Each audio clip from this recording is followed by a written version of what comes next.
नमस्कार दोस्तों, स्वागत है आपका हमारी YouTube channel let's study in जीवे में। दोस्तों, आज हम जीके के कुछ इंपॉर्टेंट क्वेश्चन डिस्कस करेंगे। दोस्तों, अगर आपको इन क्वेश्चंस के आंसर आते हैं तो आप कमेंट सेक्शन में जवाब दे सकते हैं। तो चलिए दोस्तों, शुरुआत करते हैं। पहला क्वेश्चन आपका, जैनियों के पहले तीर्थंकर कौन थे? ऑप्शन है अरिष्ट नेमी, पार्श्वनाथ, अजीतनाथ, ऋषभ। तो दोस्तों, जैनियों यानी कि जैन धर्म के जो पालन करते थे उनको जैनियों बोलते हैं। तो जैनियों के पहले तीर्थंकर कौन थे? इसका राइट ऑप्शन हो जाएगा आपका ऋषभ। जो ऋषभ थे यानी कि जो ऋषभ नाथ इनका पूरा नाम है, या ऋषभ देव भी बोलते हैं, ये जैनियों के पहले तीर्थंकर थे। और दोस्तों, जैन धर्म में टोटल 24 तीर्थंकर हुए हैं, और जो इसके 23वें तीर्थंकर हैं वो पार्श्वनाथ हैं, और 24वीं जो है वो महावीर स्वामी हैं। तो दोस्तों, ये बहुत ही ज़्यादा इंपॉर्टेंट है कि 23वें पहले और 24वें ही पूछा जाता है। चलिए दोस्तों, अब नेक्स्ट क्वेश्चन की तरफ बढ़ते हैं। नेक्स्ट क्वेश्चन है आपका, यादव सम्राटों की राजधानी कहाँ थी? ऑप्शंस हैं द्वार समुद्रा, वारंगल, कल्याणी, देवगिरी। तो दोस्तों, इसका राइट ऑप्शन हो जाएगा आपका देवगिरी। यादव सम्राटों की राजधानी कहाँ थी? देवगिरी थी। चलिए दोस्तों, अब नेक्स्ट क्वेश्चन की तरफ बढ़ते हैं। नेक्स्ट क्वेश्चन है आपका, चोल राजाओं ने किस धर्म को संरक्षण प्रदान किया? ऑप्शन है जैन धर्म, बौद्ध धर्म, शैव धर्म, इनमें से कोई नहीं।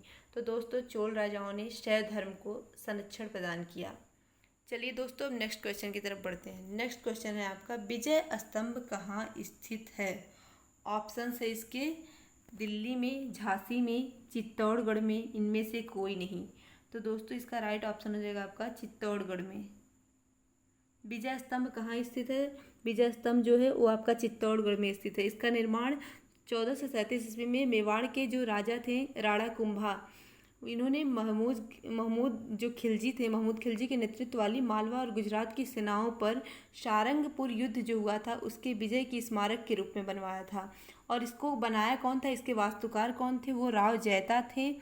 और जो है कि ये कब बना था? ये 1440 से 1448 ईस्वी के बीच जो है कि बना था। और दोस्तों, एक जो डॉक्टर गर्टेज नाम के व्यक्ति थे, वो इन्होंने इस मूर्ति को भारतीय मूर्तिकला का विश्व कोश भी कहा था। तो चलिए दोस्तों, नेक्स्ट क्वेश्चन की तरफ बढ़ते हैं। नेक्स्ट क्वेश्चन है आपका, 1857 के निम्न नेताओं में से किसने सबसे पहले अपना बलिदान दिया? ऑप्शन है कुंवर सिंह, तात्या टोपे, झांसी की रानी लक्ष्मीबाई और मंगल पांडे। तो दोस्तों, ये तो आपको बिल्कुल पता होगा, इसका राइट ऑप्शन हो जाएगा आपका मंगल पांडे। मंगल पांडे जो थे उन्होंने सबसे पहले 1857 की क्रांति में अपना बलिदान दिया था। मंगल पांडे जो थे वो 34वीं बंगाल इन्फेंट्री के सिपाही थे, और इनका जन्म 19 जुलाई 1827 को नागवा में हुआ था, और इनकी मृत्यु 8 अप्रैल 1857 को बैरकपुर में इनको फांसी दे दी गई थी। तो दोस्तों, ये 1857 के क्रांति में अपना बलिदान देने वाले पहले व्यक्ति हैं। चलिए दोस्तों, अब नेक्स्ट क्वेश्चन की तरफ बढ़ते हैं। नेक्स्ट क्वेश्चन है आपका, निम्न में से कौन सा पक्षी आकार में सबसे बड़ा होता है? चील, मोर, शुतुरमुर्ग, कीवी। तो दोस्तों, इसका राइट ऑप्शन हो जाएगा आपका शुतुरमुर्ग। शुतुरमुर्ग जो है वो आकार में बहुत ही ज़्यादा बड़ा होता है। और दोस्तों, ये शुतुरमुर्ग जो है वो उड़ नहीं सकता, लेकिन तो ये चलता है, और चलने की इसकी गति काफ़ी ज़्यादा तीव्र होती है। और यह अफ्रीका के कालाहारी मरुस्थल एवं उत्तरी एवं पूर्वी अफ्रीका के उपसहारा क्षेत्रों में पाया जाता है।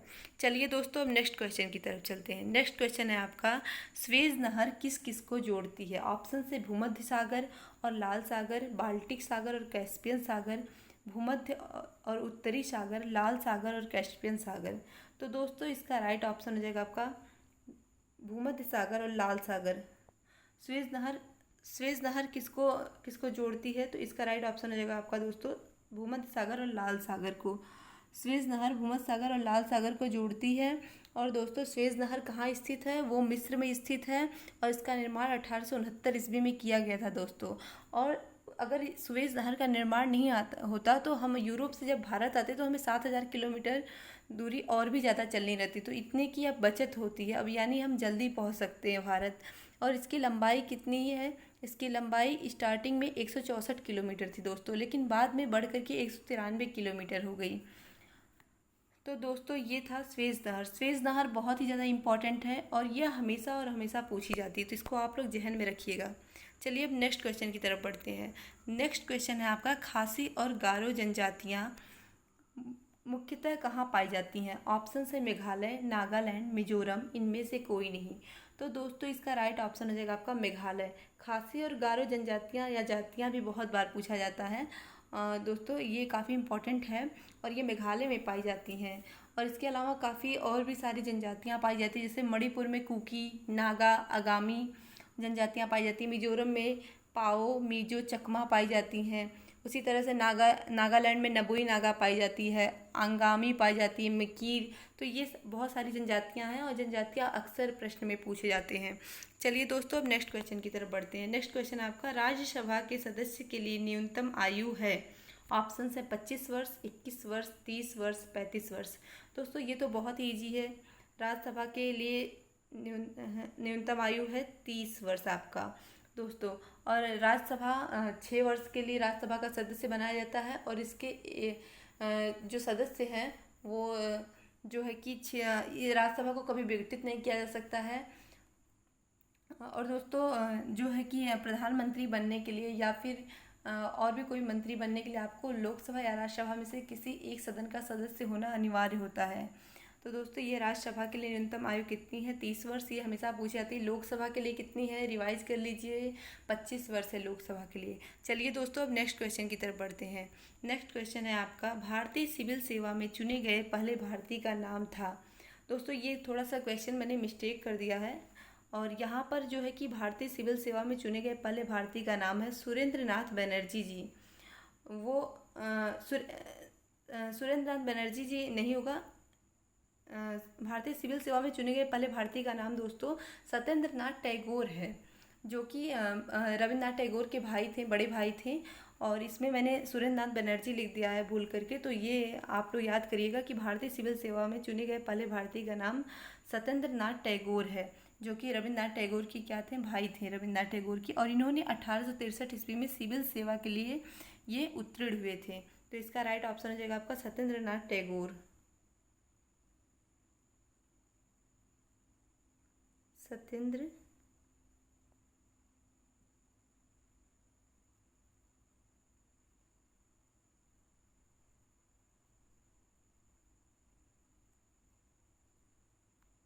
सत्येंद्र नाथ टैगोर, यही आपका राइट ऑप्शन हो जाएगा दोस्तों। ये मैंने मिस्टेक कर दिया ऑप्शंस बनाने में। चलिए दोस्तों अब नेक्स्ट क्वेश्चन की तरफ बढ़ते हैं। नेक्स्ट क्वेश्चन आपका, the God of small thing पुस्तक किसने लिखी है? ऑप्शन है पुपुल जयकर, शोभा डे, शेखर कपूर, अरुंधति राय। तो दोस्तों इसका राइट ऑप्शन हो जाएगा आपका Arundhati Roy. The God of small things पुस्तक किसने लिखी है?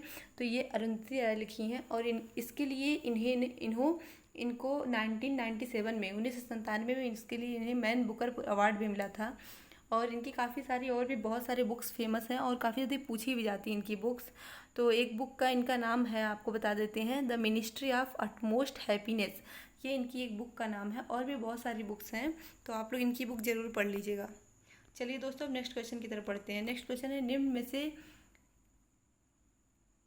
कौन से राज्य को भारत का बाघ राज्य कहा जाता है? इसके ऑप्शन है हिमाचल प्रदेश, गुजरात, मध्य प्रदेश, इनमें से कोई नहीं। तो दोस्तों इसका राइट ऑप्शन हो जाएगा आपका मध्य प्रदेश। बाघ राज्य किसको कहा जाता है? तो बाघ राज्य दोस्तों मध्य प्रदेश को कहा जाता है। और चलिए अब नेक्स्ट क्वेश्चन की तरफ बढ़ते हैं। नेक्स्ट क्वेश्चन है आपका, न खत्म होने वाली कहानी किसकी आत्मकथा है? ऑप्शन है इसका टी.एन. शेषन, अमिताभ बच्चन, सोनिया गांधी, और लास्ट ऑप्शन है बीपी सिंह। तो दोस्तों न खत्म होने वाली कहानी जो है वो आत्मकथा है बीपी सिंह की। बीपी सिंह, विश्वनाथ प्रताप सिंह, ये हमारे भारत के 8वें प्रधानमंत्री थे। और दोस्तों ये हमारे उत्तर प्रदेश राज्य के मुख्यमंत्री भी थे। तो चलिए दोस्तों अब नेक्स्ट क्वेश्चन की तरफ बढ़ते हैं। नेक्स्ट क्वेश्चन है आपका, संसार में ताजे पानी की झील, सबसे बड़ी झील लेक सुपीरियर झील कहाँ पर स्थित है? इसके ऑप्शन है संयुक्त राज्य अमेरिका, ब्राज़ील, कनाडा, रूस। तो दोस्तों इसका राइट ऑप्शन हो जाएगा संयुक्त राज्य अमेरिका।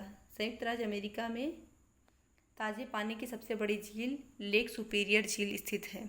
चलिए दोस्तों अब नेक्स्ट क्वेश्चन की तरफ बढ़ते हैं। नेक्स्ट क्वेश्चन है आपका, गांधी जी के साथ सत्याग्रह का नेतृत्व किसने किया? ऑप्शन है एनी बेसेंट, मृदुला साराभाई, सरोजनी नायडू, इनमें से कोई नहीं। तो दोस्तों इसका राइट ऑप्शन हो जाएगा आपका सरोजनी नायडू। गांधी जी के साथ सत्याग्रह का नेतृत्व सरोजिनी नायडू ने किया था। सरोजिनी नायडू को क्या कहते हैं, इनका उपनाम क्या है? इनका उपनाम है भारत कोकिला। ये बहुत ही अच्छा गाना गाती थी, इसलिए इन्हें भारत कोकिला भी कहा जाता है। और सरोजिनी नायडू ने सत्याग्रह जब हो रहा था तो वहाँ उसमें इन्होंने धर्सना नाम की जगह है, वहाँ से इन्होंने आंदोलनकारियों का नेतृत्व किया था। तो चलिए दोस्तों, अब नेक्स्ट क्वेश्चन की तरफ बढ़ते हैं। नेक्स्ट क्वेश्चन है आपका, शक संवत किसने प्रारंभ किया था? ऑप्शन है कनिष्क, विक्रमादित्य, समुद्रगुप्त, अशोक। तो दोस्तों इसका राइट ऑप्शन हो जाएगा आपका कनिष्क। शक संवत किसने प्रारंभ किया था? शक संवत कनिष्क ने प्रारंभ किया था। और ये 78 ईस्वी जब था, 78 ईस्वी में इन्होंने एक संवत चलाया जो कि बाद में शक संवत कहलाया। और दोस्तों कनिष्क ने जो है कि कनिष्क जो बौद्ध धर्म को इन्होंने धारण किया था, बौद्ध धर्म को इन्होंने अपनाया था, बौद्ध धर्म में महायान संप्रदाय को। तो ये आप लोग याद रखिएगा, क्योंकि कई बार पूछा जाता है कि बड़े बड़े राजा जैसे कि अशोक ने कौन सा धर्म अपनाया, अशोक ने बौद्ध धर्म अपनाया, उसी तरह से कनिष्क का भी पूछता है। तो कनिष्क ने बौद्ध धर्म के महायान संप्रदाय को अपनाया था। चलिए दोस्तों, अब नेक्स्ट क्वेश्चन की तरफ बढ़ते हैं। नेक्स्ट क्वेश्चन है आपका, संसद के 2 सत्रों के बीच अधिकतम अंतराल कितना हो सकता है? 3 महीने, 4 महीने, 6 महीने, 9 महीने। तो दोस्तों मैंने के 2 सत्रों के बीच अधिकतम अंतराल जो होता है, यानी कि मिनिमम डिफरेंस कितना होना चाहिए? ये 6 महीने होना चाहिए। इसके पहले मैंने आप लोगों को जो लोकसभा वाला क्वेश्चन डिस्कस किया था, उसमें जो है कि आप लोगों को बताया था कि 6 महीने का मिनिमम अंतर होना चाहिए।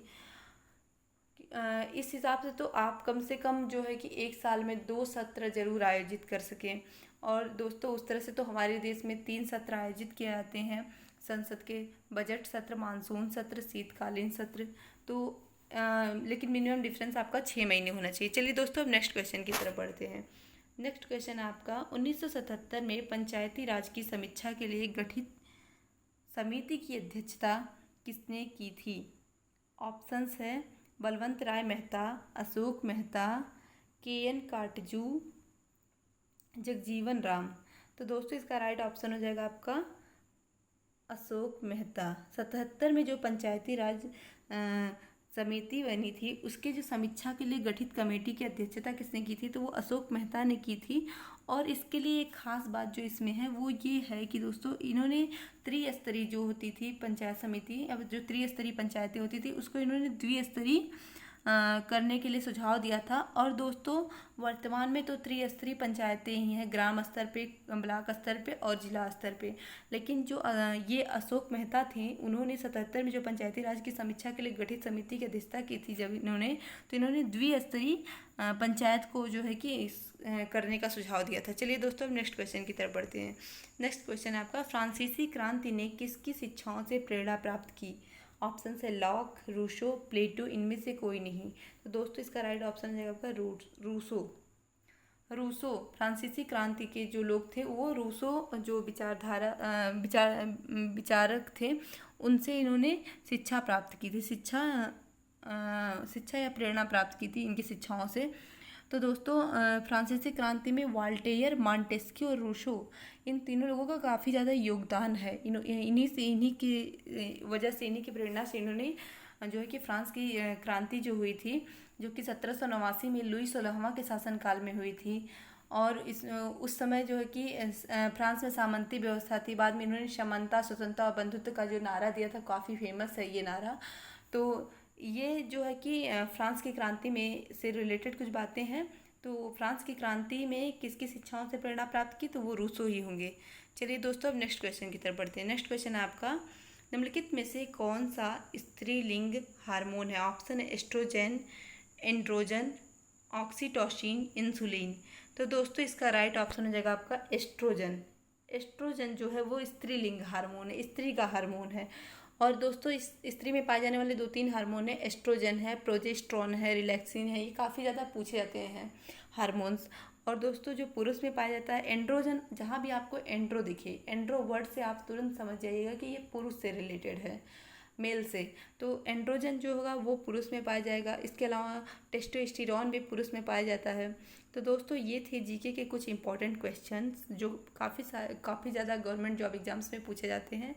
तो दोस्तों यहाँ पे अब अपने वीडियो को हम समाप्त करते हैं और मिलते हैं नेक्स्ट वीडियो में। और दोस्तों अगर आपको मेरी वीडियोज अच्छी लगती हैं तो आप इन्हें लाइक करिए, हमारे चैनल को सब्सक्राइब करिए और इन वीडियोज़ को शेयर करना मत भूलिए। थैंक यू सो मच दोस्तों।